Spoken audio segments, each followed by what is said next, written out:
Hello, everybody. My name is Christian Allen. As you guys know, I love talking about very polarizing issues such as abortion, teen pregnancy, all that kind of stuff. And today, I'm really excited to talk about something that has really been on my heart to talk more about, and that is porn and pornography.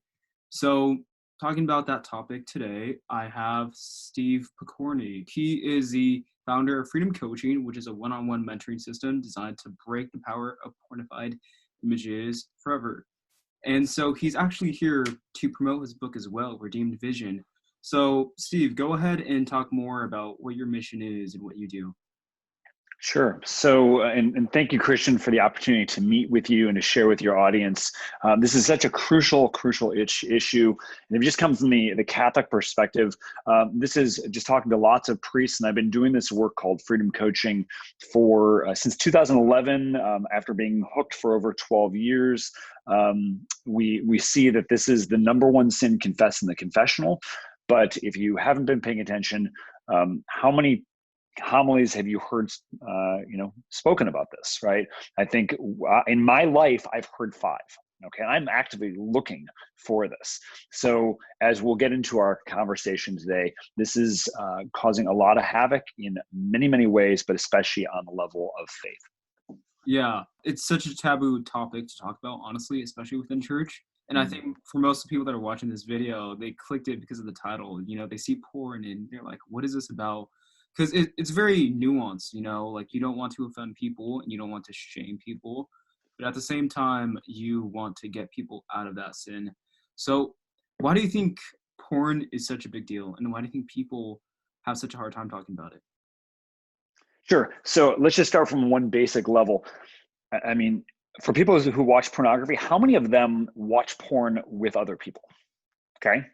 The very rare cases they may do that, right? Nobody puts up a sign around the neighborhood and say 8 p.m. tonight, come on over, we're all going to watch porn together and it's going to be awesome, right? This is hidden, this is silent, right?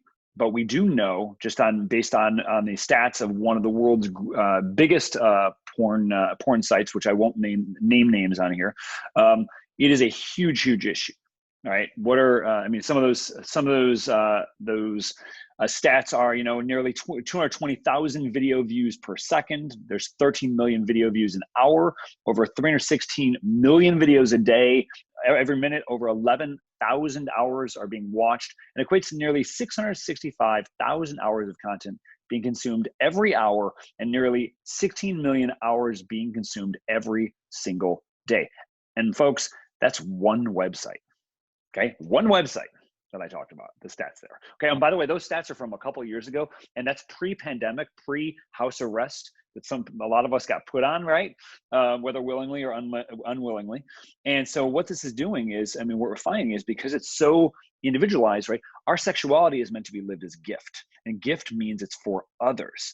And sexuality is not just what we do with our sexuality, but who we are as male and female. What we find is the more that a person enters into living a pornographic lifestyle, they end up losing themselves. Instead of feeling the joy, the peace, the connectedness, the togetherness that's supposed to happen between a healthy relationship between a husband and wife, instead we feel isolated, we feel lonely, the guilt, the shame, the self-hatred, and even worse is the idea of that I'm losing myself. And if we haven't paid attention over the time of this pandemic, there has been this radical increase in suicides. Okay. Now, again, I don't have the numbers to share on that, but suicide comes from a matter of hopelessness. And when we're not in possession of who we are, and our sexuality is directly linked to that, either who we are as male or female, then we're not going to know how to live that out.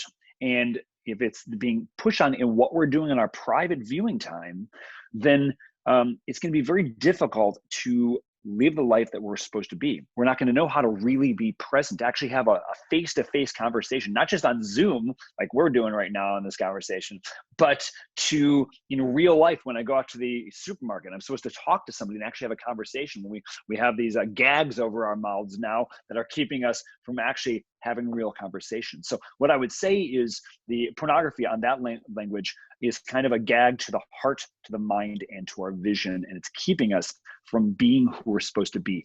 And that's a major problem. Yeah. And as you were talking, like, it really just bogged my mind. that many people are doing this and we don't talk about it as much as we should.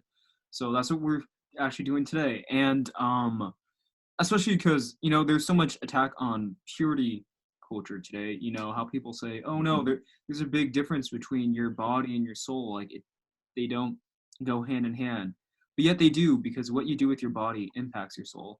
And so how does your book Redeem Vision combat that? Sure. So, and Christian, thank you for bringing that up, because we do have this kind of coming back from Descartes, Rene Descartes, for listeners, 17th century, where the idea that my body's over here, my soul's over here. We can't really trust the body, but everything we have is basically mind and soul, right? Well, that's called disintegration, right? Where that's a disintegrated vision of the human person. And we as Catholics believe that we are body soul united. And so the book Redeem Vision really wants to dig into this notion of, first off, there's a plan for our sexuality. God has given this to us. So I use a lot of digging deep into theology of the body and being able to basically understand that. But then also from that here is, how does this connect with this whole huge issue of pornography that basically is keeping us from this? And most people, when we're dealing with the issue of trying to find some help or try to address this issue of pornography, they're mostly talking about coping mechanisms, right? Doing things to try to simply make it through the day, instead of how do we actually solve the problem? How do we actually heal this so that I no longer desire to look with lust? That's two radically different perspectives and approaches on this. And when we start to actually heal what we're really looking for and start to actually find what we're really looking for, then the counterfeits that are presented to us, guess what? They don't satisfy. And then we're like, why would I want to go do that anymore? That's stupid. And that's what I would say is, to quote Jason Everett, who's got another podcast called Lust is Boring. Lust is stupid. Lust is boring. Amen. 100%. What would you like to tell somebody? Like, I'm sure there are plenty of viewers that are watching this right now that struggle with porn. Should they feel ashamed? Should they go seek immediate help? How do they get through this? So obviously the behavior itself, because it is contrary to what we're really looking for, which is real love, it's real intimacy. That's what we're looking for. That's where that guilt, the shame, the self-hatred comes in. That's where those feelings come in, right? And that's why we have those going on. You yourself are not a bad person, right?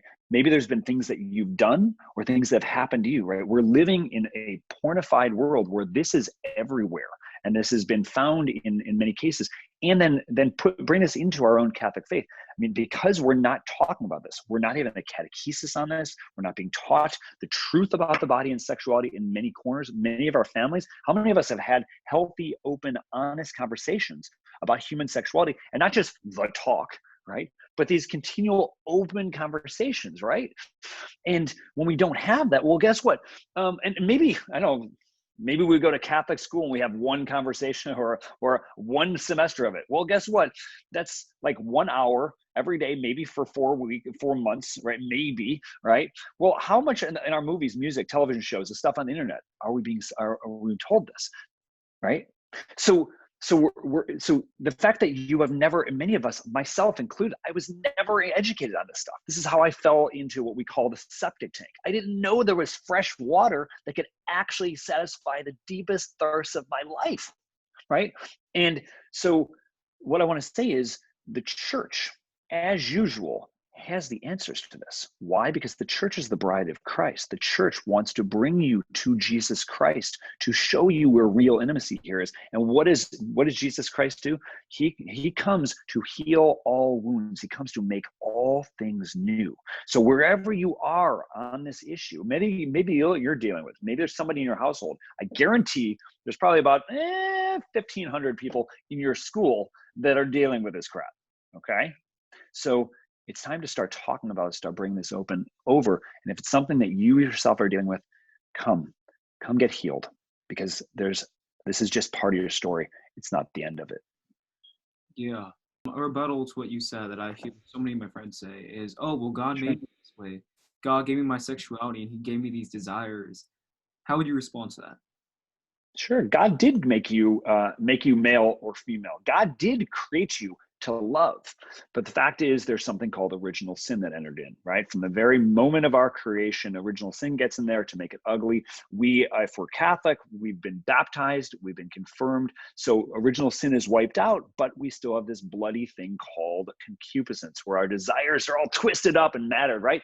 And remember, we're not defined by our desires. We are defined by the relationship with who we are with the God of the universe, that we are beloved sons or daughters of the Most High, who wants to help us to love any which way possible. So like, just take the issue of an attraction to pornography. The attraction to pornography is no different than somebody who has same-sex attractions, or somebody who's attracted to using alcohol in inappropriate ways, right? That there's something good in there, but it's been twisted. And what needs to happen is here, we need to discover what is the truth about what is love, what are the lies that are connected with that, and then how do we go about and discover real love and pursue that. And that is the mission of what we do in freedom coaching, and that is what we do that's what we talk about, especially in Redeemed Vision. I love everything you said. I actually was listening to Matt Fradd, I believe, a few weeks back. Yeah. And he was talking about how we need to constantly remind ourselves that we are sinners and we are capable of sinning, so we can't affirm everything that we do. And also that our flesh and our bodies hate us, right? They're constantly trying to get us to stumble and fall short all the time. So I guess just being humble enough to recognize that. And then also something that my girlfriend told me was that God can only create, so he does create our sexuality, but the devil distorts. So the devil will distort and twist our sexuality in ways that we try to affirm in order to get us further and further from God. Yeah, it sounds like you have a really, really smart girlfriend, and you need to keep nurturing that relationship, Christian. I love it. Yeah. Okay, so I really love everything you said. Where can people continue to learn more from you with your book, Redeemed Vision? Sure. So a lot of places, Redeemed Vision is the book, Redeemed Vision, Setting the Blind Free from the Pornified Culture. I'd send you over to freedom-coaching.net. You'll read some more information about the book there. If you want to get actually an autographed copy, you can just shoot me a message through there, through the website. It'll get to me. And then also, like, a lot of the work that we're doing with Freedom Coaching, Instagram, Facebook. We're starting up really building a following on MeWe as well. And then we are also, as a team, Freedom Coaching team, starting our own Redeemed Vision podcast. Do check that out anywhere podcasts really can be found. So another way to enhance the work that you're doing, Christian. All right. So you guys, I will put the link to his website down below in the description of this video. I encourage you to check out more. I think this is definitely something that the world needs so much more of, right? Like, we're in such a broken world. Everything is right, everything is okay, and it's all upside down. So I love interviewing people such as Mr. Pokorny here. So yeah, link would be down below. Thank you guys for watching, and as always, have a good day.